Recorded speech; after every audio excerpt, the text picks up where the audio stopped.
దగ్గరకొచ్చింది. భగవంతుడా, మళ్ళీ నాకు జన్మనిచ్చి ఇదే తల్లికి కొడుగ్గా ఎలాంటి సమస్యలు లేకుండా జ్యోతినే నా భార్యగా ఇవ్వు. ఇదే నేను నిన్ను కోరుకునే చివరి కోరిక.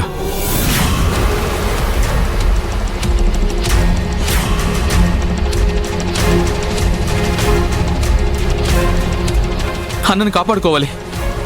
వీణ్ణిక్కడి నుంచి ఎన్నిసార్లు దూరంగా పంపినా మళ్ళీ వస్తున్నాడేంటి?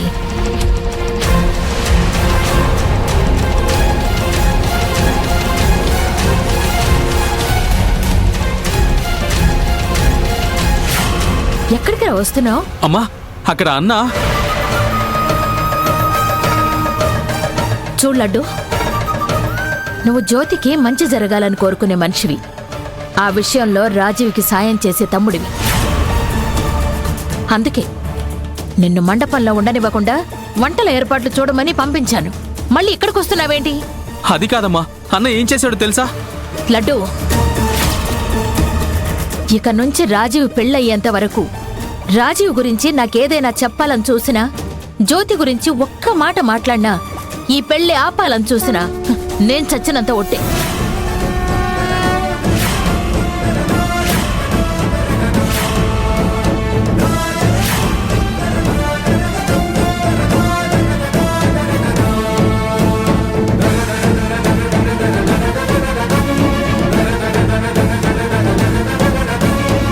ఎంత పని చేసావన్నా.